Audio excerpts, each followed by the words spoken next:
I'd like to invite you out. Don't. I'd say no. Is it because I'm Jewish? It's because I'm not dating anybody. The last thing I want to worry about is what my hair looks like on a Saturday night. I should go in. And face the Inquisition? What Inquisition? Your children, wanting to know what happened on our date. Oh, I doubt it. They gave a second thought about it.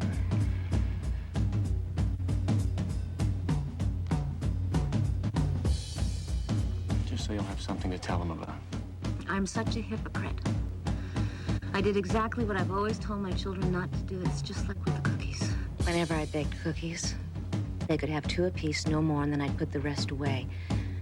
But after the children were asleep, I would sneak down into the kitchen, and I would eat and eat and eat.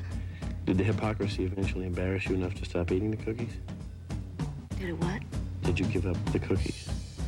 I'm ashamed to say I did not. That's a relief. Every one of you is a gift from God. God has a plan, always a plan, even if we don't always understand it.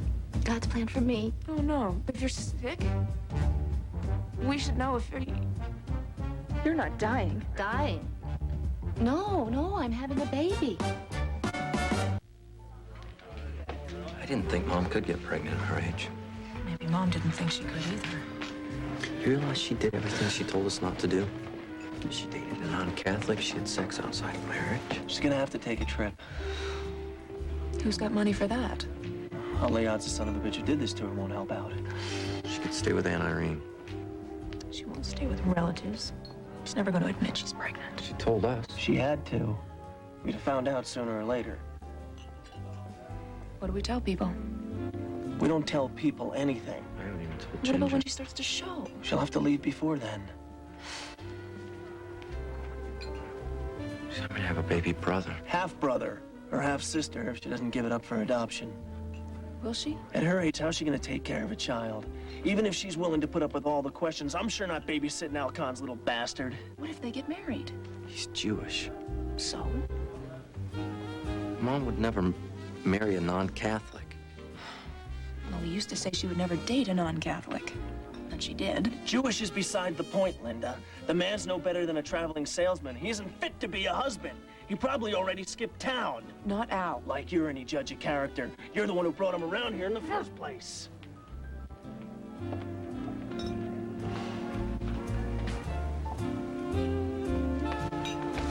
It must have happened during their trip to Cleveland. It was a day trip. Good Lord, during the day. Hi. Hi. Mind if I join you? Al? No. Hey! Hey!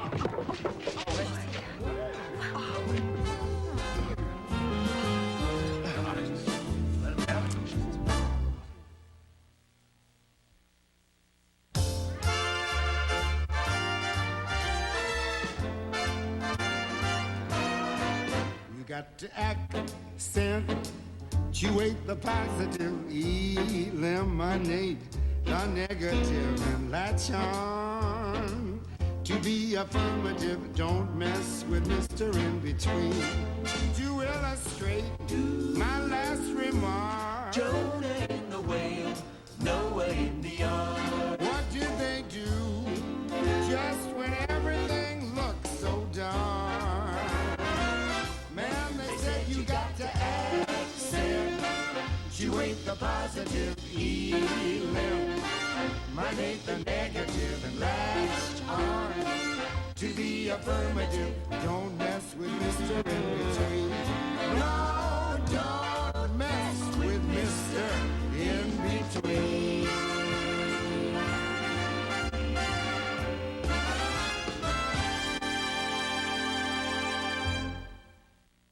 You were pregnant, you didn't tell me? Shh, I didn't mean to tell them. But after the funeral, it just came out. Let's get married. You don't have to say that. You have... Honestly, Anne, you have the oddest responses to my invitations. Whether I'm asking you out on a date or inviting you for a cup of coffee. But of all the odd responses, the last thing I expected was you didn't have to say that. I know I don't have to say it, but I am proposing marriage. You're just being polite. Most people consider politeness an asset. I'm also serious. You're very kind. And I respect you for being honorable. Kind, polite, honorable. I've never heard these words spoken with so little enthusiasm. I do respect you. But I can't marry you. You don't love me? I love you. But the only reason you're asking is because there's a child involved. Well, having a child is certainly a great reason for getting married. And what's wrong if that is the reason? You wouldn't have proposed if I hadn't been pregnant, would you? I don't know. Maybe not. Maybe not yet. But that's a theoretical question now. And besides, you wouldn't be pregnant if I didn't love you. And come to think of it, you're only turning me down because there's a child involved, because if there weren't, you'd have no reason not to take my proposal seriously. So you're doing the same thing you're accusing me of. And if you're not accepting my proposal because you think I only made it because there's a child involved, then I can't accept your no. Because you're only saying no because there's a child involved.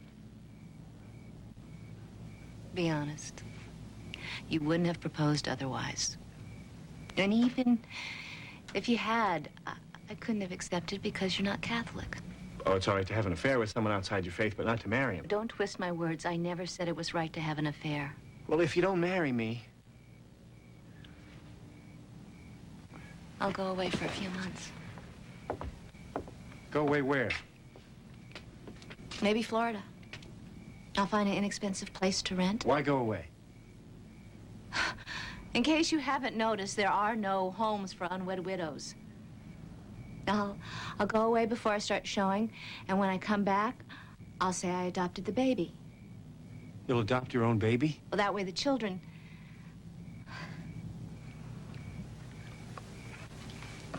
I won't be embarrassed. Look, I have a simpler solution. Marry me. I want you to marry me. Thank you for the offer, Al. I mean that with all my heart. Thank you. Thank you? Thank you?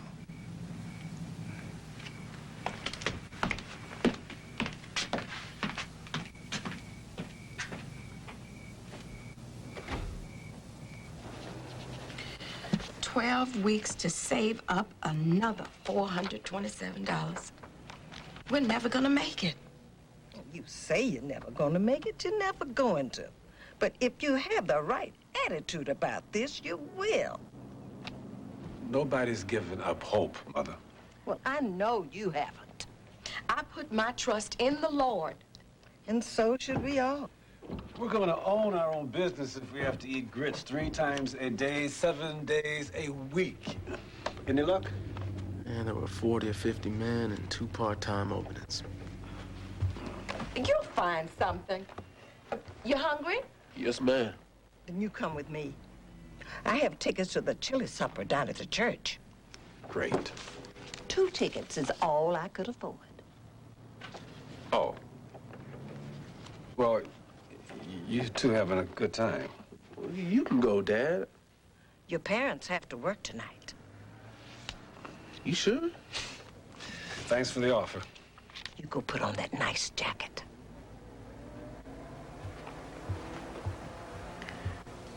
I would hope if anybody's doing any matchmaking with my son, they would check with me about it. Who says I'm matchmaking? Well, my manners, I want to introduce you to my grandson, Robert.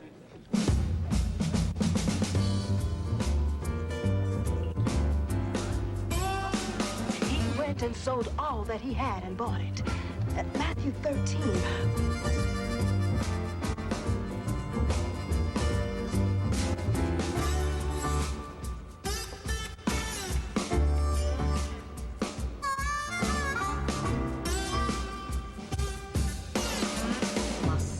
Was doomed from the start because of the man's finicky stomach.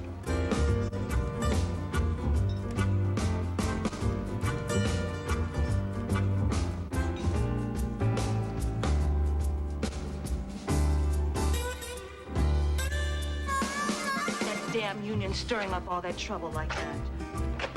Damn you.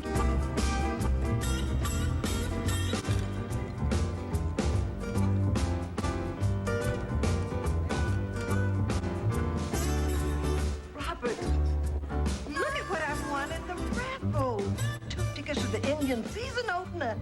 Congratulations, Mrs. Davis. They're yours, Robert. Thank you. Who are you going to take? Big day coming up, huh? Don't say big day, it could jinx me.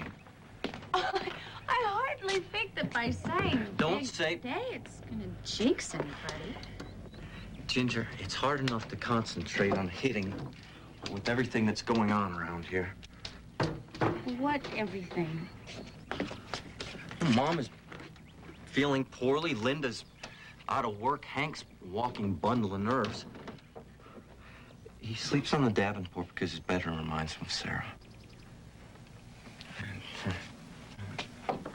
Well, then you're just gonna have to take their minds off their troubles by hitting home runs. That's what baseball's for, isn't it?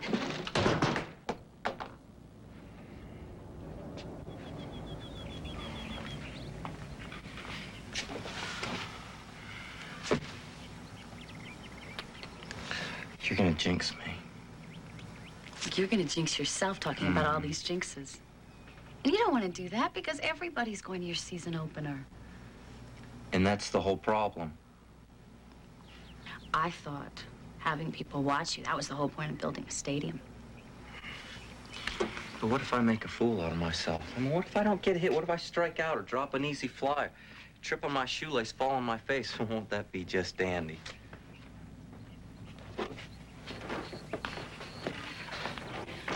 When I broke my heel at graduation, and about a zillion of my classmates laughed at me, I kept my head up high. I pretended not to notice, and eventually they shut their gaps. The fans will do that too.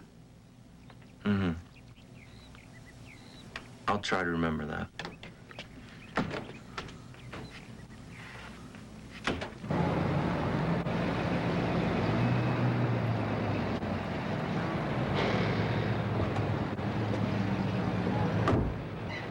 Hi. How you feeling? Fine. Good. Did you get tickets for the game? Yes. Buy me one? No?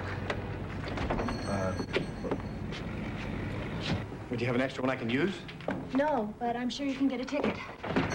You have general admission or reserved? We splurged, ain't but reserved. But I want a seat next to yours. Al? I want to go to the game with you. I want to go to the grocer's with you. I want to go to breakfast with you. I want to go to bed with you. I want to marry you. Please. No, please. It's God's will that we get married. No, don't you dare make fun. Don't think that you're the only one that can quote God, which you do rather freely. And I'm not objecting, I'm only pointing it out.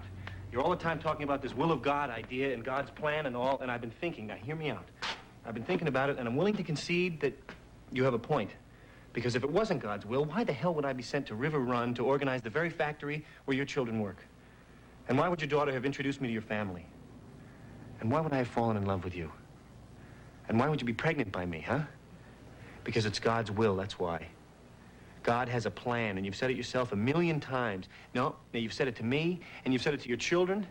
There is a reason for everything, even if we don't understand it, and I don't understand it. But it's God's will that we get married. This is the first time you've said you believe in God. Whether or not I do is not the point. The point is that you believe, and I'm holding you to it. Yes, I am. Turning me down would demonstrate a profound, potentially damnable, and I use the term advisedly, lack of faith in God's will. You have to marry me as an act of faith.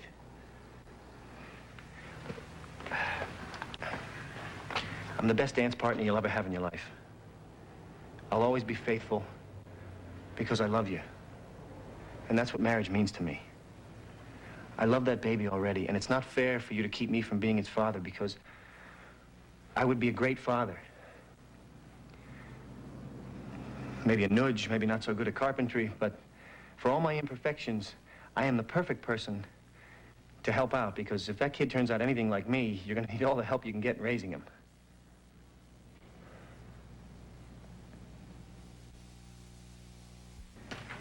Did you know that, statistically speaking, a great percentage of mixed marriages fail? Why do you suppose that is? My experience is that love blinds some people to differences that, after the vows, become more apparent and more important. Well, that would be true of all couples, wouldn't it? To a degree. Perhaps it's more the case with spouses of different cultures and religions. Well, Ann and I are both Americans, and I'm not religious. Would you like a cup of coffee, Father? Please. None for me, thanks. You don't practice your faith? I practice my faith to the extent that I try and live by my beliefs, but I'm not religious. One spouse's lack of religion could put even greater strain on a marriage than a different religion might. That might be the case if the irreligious one held beliefs antithetical to the other's religion. But one of the tenets of my faith is that I respect another person's convictions. I practice that religiously. And in fact, in a way, it might be to our advantage that I'm not religious, because if I were, Anne would have to convert to my faith before we could be married. Well, that's a hypothetical advantage only. Because the strength of Anne's faith is such that she could never abandon it. But my lack of religious practice removes an obstacle. I'd be loath to call any sincere religious practice an obstacle. Which is why you're not asking me to convert. That's not our requirement or custom. The gift of faith must be accepted freely. This is simpler than I had imagined. I have to believe, Mr. Kahn, that at your age, you're capable of informed decisions.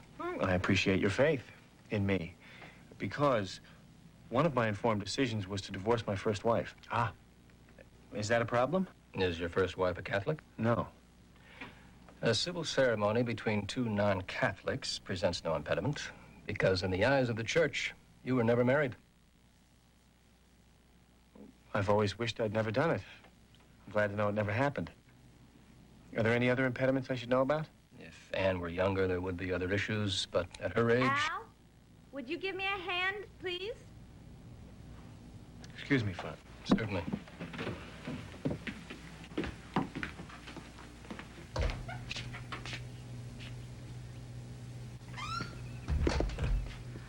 I want you to go next door for a cup of sugar.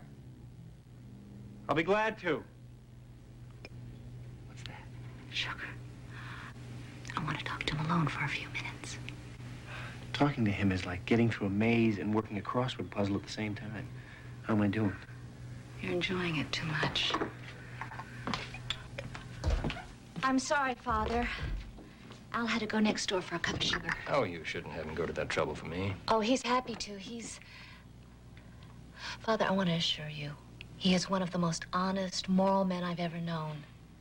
He's a man of strong convictions and considerable pride. They make the best converts. I don't think he has any intention of converting.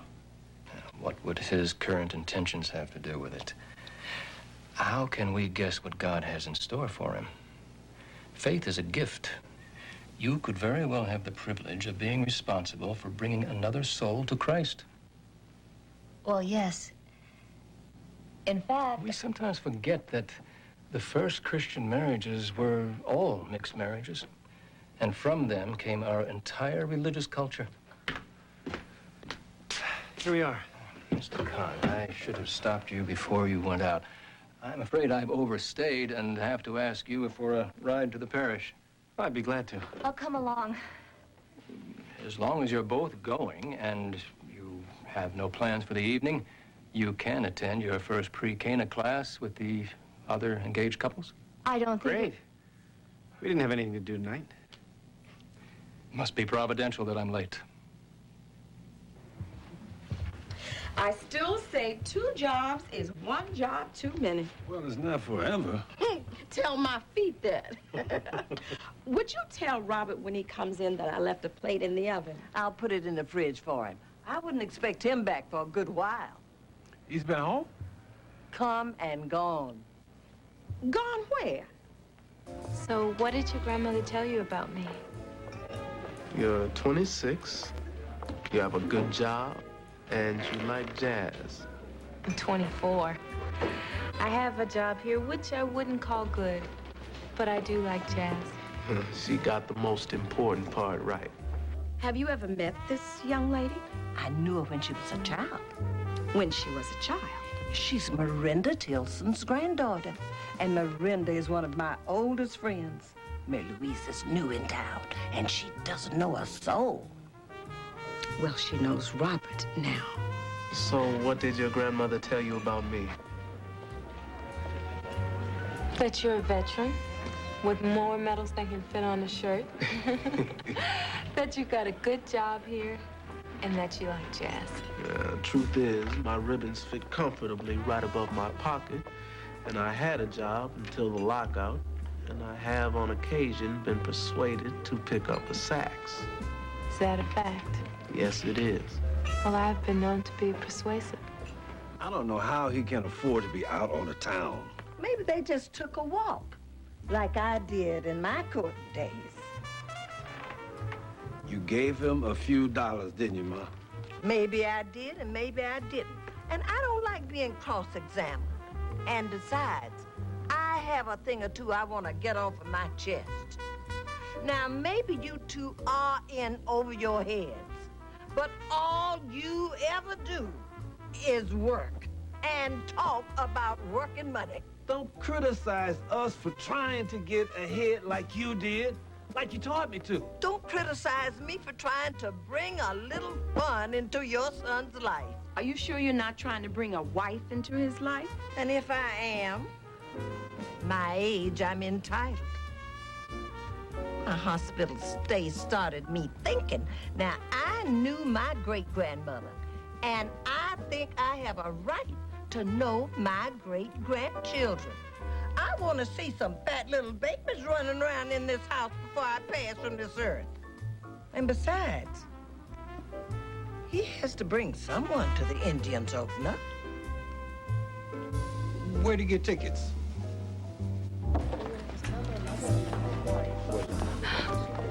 Your mom.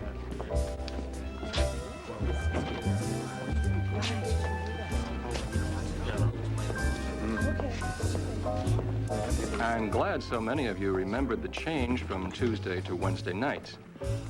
We are privileged tonight to welcome another couple who join us in seeking to approach the altar after careful and prayerful consideration with God's blessing.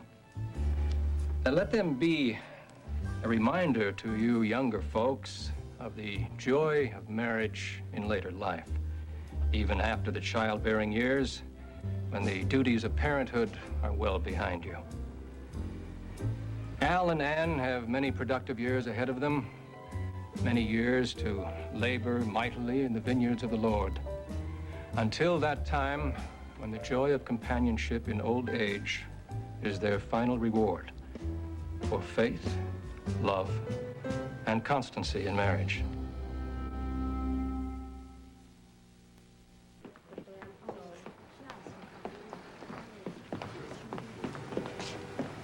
Good night. Good night, Father. Good night, Father. You didn't tell him. How could you not tell him? Don't use that accusatory tone with me. I don't speak or think as quickly as you do, and I haven't decided what to say. What's to say? You say 2 words. I'm pregnant. That's not so easy for me. I'll say it. No, you will not. And Father Dreyer approved of it? He held him up to the class as an example of the joys of marriage after the childbearing years. It's so romantic they can fall in love at their age. How come you're not jumping up and down? It'll take some getting used to. I thought you thought Alcon hung the moon. I like him, I just never thought of him as my stepfather. I never pictured having to face him at breakfast, in the bathroom waiting to get in. You know, I hope he doesn't want us to call him Dad. Oh, come on, stop it. So, Mom's name will be Mrs. Kahn. Lord. You two are taking all the romance out of this.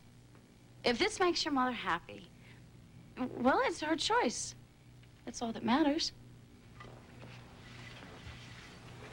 You're right. You gotta welcome him into the family. He'll be related to me, too, after we're married.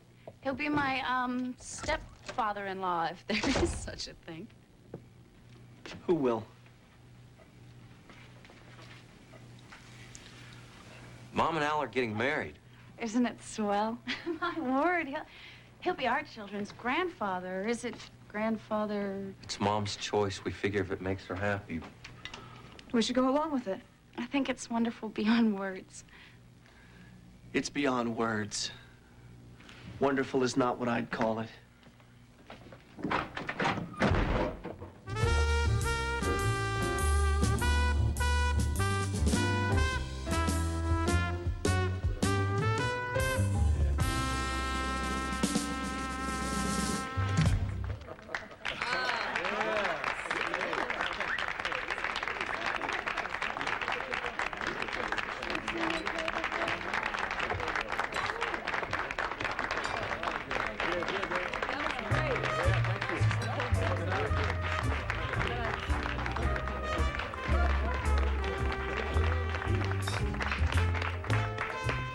Oh, you should play professionally. You're quite a diplomat. No, I'm serious. Maybe I'll have to if they don't end the lockout. For something that started off as a favor to my grandmother, this evening hasn't turned out half bad. I agree. Your grandmother mentioned something about an Indians game. She said you had a pair of tickets. Did you have someone in mind to use the other one? I don't know what to say. Say you want to go. I want to go. Somehow I knew that. Good night. Good night, Grandma. Don't start, Mother. I didn't force him to give this to me. I didn't even ask him. I think it was a very generous thing for him to do.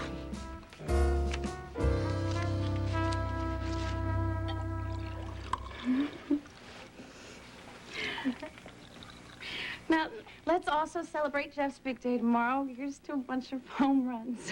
To your first day. To the Indians. Good luck. Where did you find this champagne on such short notice? It was ours. We were saving it for our wedding, but this was too special an occasion to neglect. Well, I think some sort of speech is in order. Oh, no. Linda. I do know Al's speeches, and they can go on forever. Well, it just goes to show how well you think you know me, young lady. I was only going to say 2 words. Oh, impossible. Thank you. Huh? There you go. Thank you for what? Thank you for making me feel welcome. It's 7 words. You tricked him. Thank you, Jeff and Ginger, for making me feel welcome. Thank you, Linda, for making me feel self-conscious. Hank, come have a glass of champagne.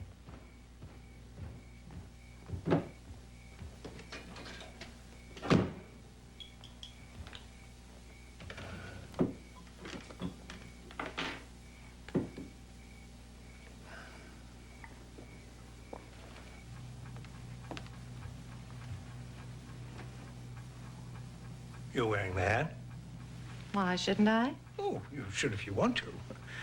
I only wonder if it's a bit dressy for a baseball game. But suit yourself. You do look lovely in it. I thought the whole point of my attending a ball game was to demonstrate to our union brothers and sisters that God's in His heaven, all's right with our world, contract dispute or no. But we don't want to appear to be fiddling while Rome burns. I tell you how happy I am you're going with me. I know you don't generally enjoy spectator sports. Well, don't make too much of it. I'll be self-conscious. You don't like this either? I love it. I only wonder if you'll be comfortable in it at the stadium. Do you know how many union wives would kill to be able to dress as I do? Michael, you're forgetting that even unionists want to better themselves and need goals to aspire to and people to look up to. I'm beginning to develop sympathy for Bess Truman, which is something I never thought I could have towards a Democrat.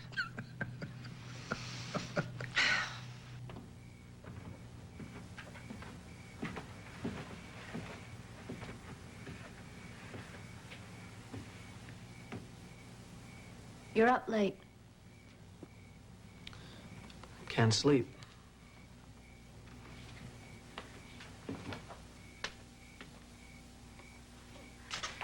Do you want me to make you something? No, thanks.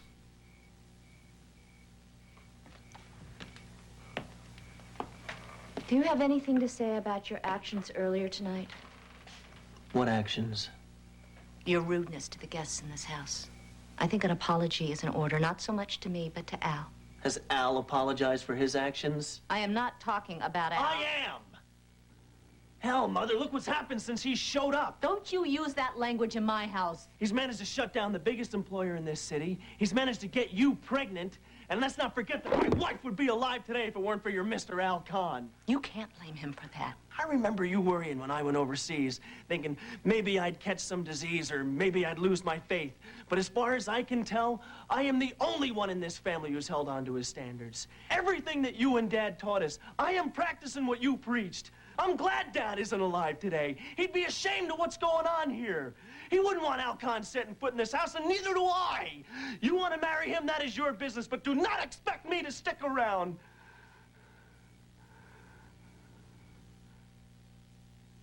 One and all to the 1946 Cleveland Indian home opener.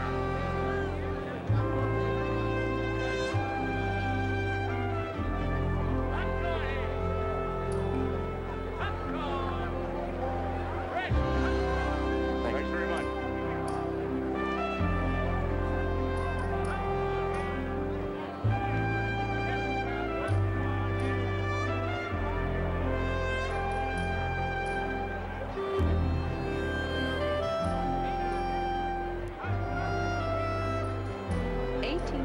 Members of Walter Reuther's motley UAW are fighting with Eleanor Barace's husband, and she still manages to wear her main bochet.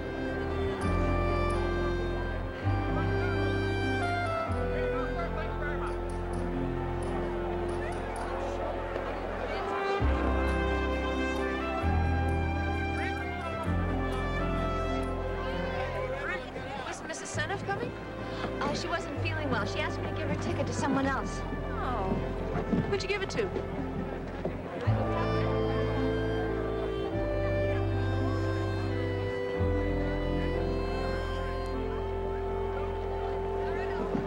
Hi. Sorry I'm late. Glad you can make it. Hi. Hi. You haven't missed anything. Good.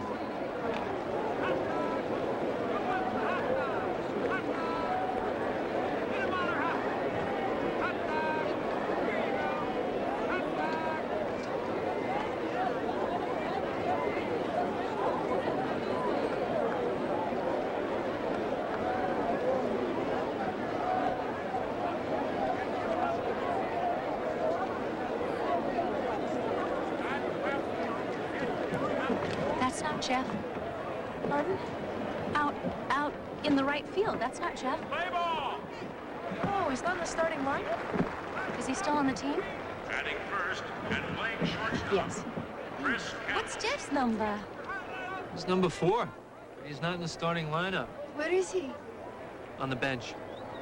Which bench? In the dugout, you can't see it from here. Do you want me to explain this to you? Yes, please. It's a bit like cricket, isn't it? Oh, cricket's a sissy game. Bat's so big, how could you miss? Oh, go on. All right, there are 9 players on the field.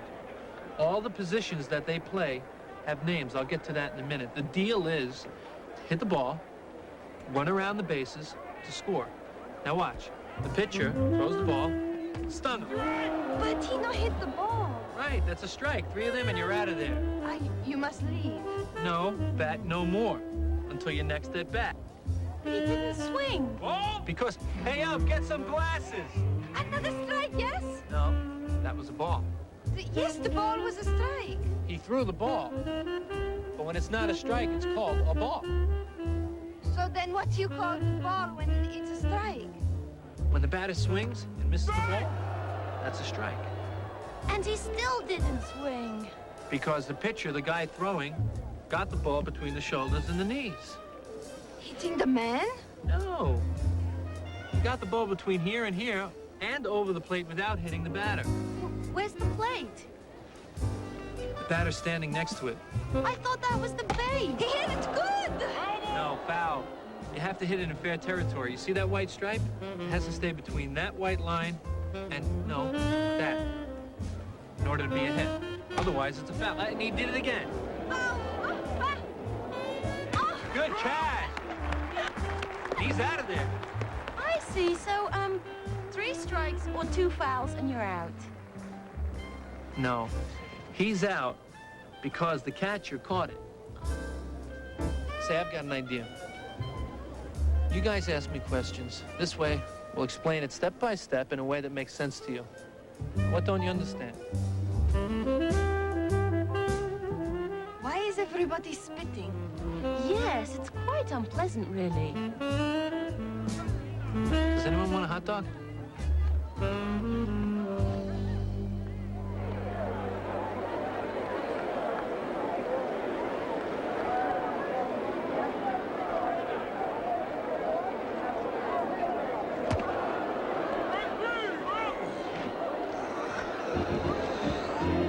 They should put that Metcalf boy in. Just to please this crowd. A hometown boy making the big leagues. Crazy not to put him in. Yeah, you're right. Robert, you do know that your grandmother only has your best interests at heart. Her great-grandchildren are in my best interest. Well, at her age, you can't blame her for trying. And that Mary Louise sounded like a fine young woman. Yes, she is. Good looking, too. She is that. Good head on the shoulders. Mm-hmm. You gonna ask her out again? No plans to. Why not? Not interested. Why not? You got me sounding like your grandmother.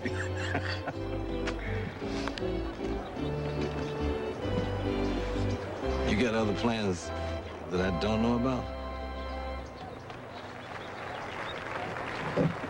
The woman I want to marry is in Europe. You never said a word. She's a French woman. A French woman.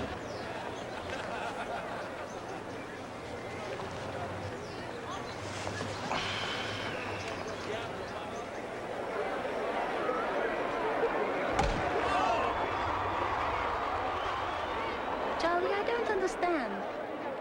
Why are those older men standing at the first base and the third one? They're the coaches. They tell the players when to run and when not to. They need to be told when to run? They can't always see where the ball's been hit. Well, neither can I. The ball's so small. I don't see why they don't use a bigger one. Metcalf, hit for Richardson. There he is! Chip!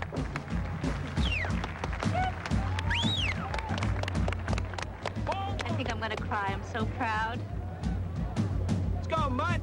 You can win it for us.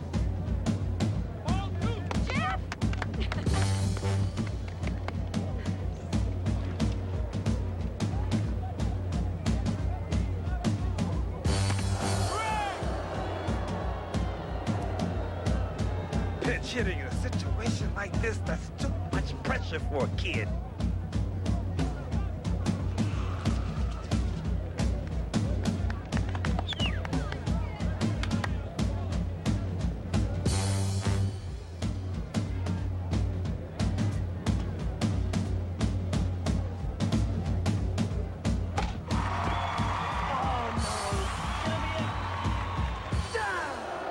Double play.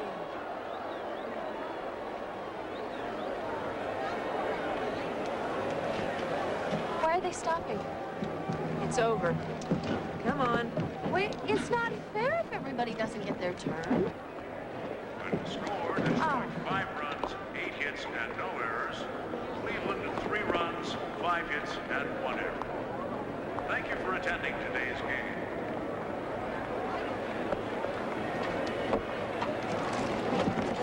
Oh, this is wonderful, Charlie. Wonderful, we lost. I know, but it was still wonderful. We will come again, I hope. And maybe next time we can see Jackie Robinson play. Who told you about Jackie Robinson? Mr. Davis said that he's a great baseball player. Great colored player, but he plays in another league. They play a different game. No, the same, but just only... Gina, I can't explain everything to you. There's no official Army policy against mixed marriages. so I was ordered to break off our engagement voluntarily. I said no, so I was transferred out of my unit. When we found each other again, they threatened a dishonorable discharge, till the press officer at the base told them the papers might make a stink. So my commanding officer arranged for the local police to arrest her for prostitution and sped up my discharge on humanitarian grounds. That's why I came home earlier than anybody expected.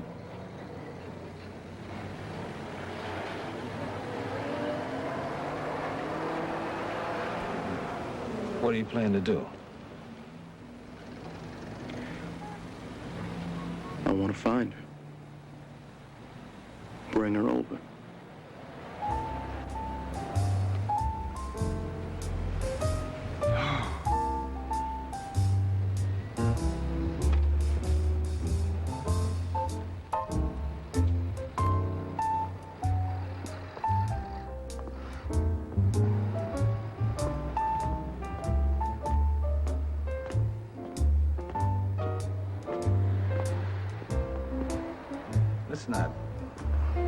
Let's not tell your grandma about this right now.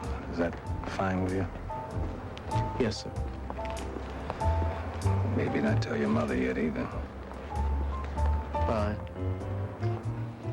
Fine. So did he tell you about it? He hasn't yet. Oh, but I think it's exciting. Hey, sir. How you doing? Yeah, great. Come on in. Thanks. Oh, it was his first. To meet some of the guys. You're playing the role. I did. I know you didn't know you weren't going to play, but you feel better now, right? Why should I feel better? Well, you didn't do any of the things you were worried about doing. You didn't strike out or fall on your face or drop a ball. You're not jinxed. You look swell in your uniform, too. We're so proud of you, honey. I didn't do anything. You made the team. Dad would have been very proud. Yeah, I wish Dad were here right now. Congratulations. Well, we'll see everybody at the Roadhouse, right? Yeah.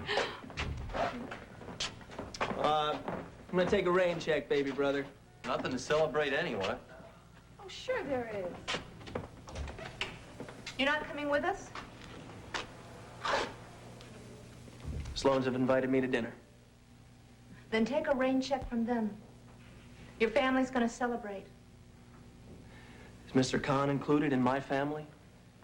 I've had just about enough of this. Well, I've had more than enough of him. You don't know him well enough to condemn him the way you do. I know him well enough to be ashamed you even still speak to him. This is not the way I raised you. Not the way. Are you acting according to the way you were raised? I know Sarah's death has been hard on you, but it gives you no right to talk that way. No sermons, please. People in glass houses. Remember? I had never seen this before. In some ways, you do take after your father. Well, maybe we should thank God for small favors. Because my father would never have shamed the family this way. I don't understand how someone at your age, with your background, doesn't have higher standards than to be caught dead with Al Khan. I do know how at your age. It happens that you don't know what your father was like. I knew him well enough to know he's probably turning over in his grave.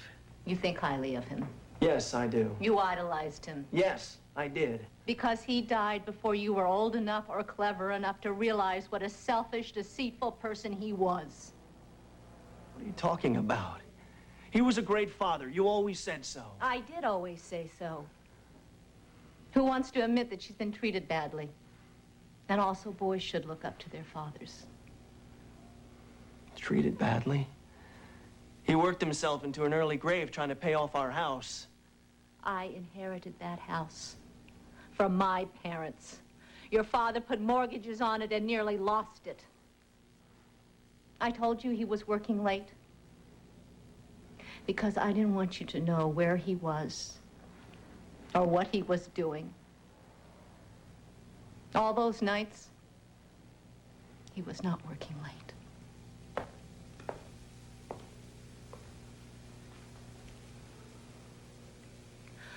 I hope you meet us at the Roadhouse. Al isn't perfect, but he loves me. And if I have the chance for the kind of marriage I've always wanted, how can I pass that up?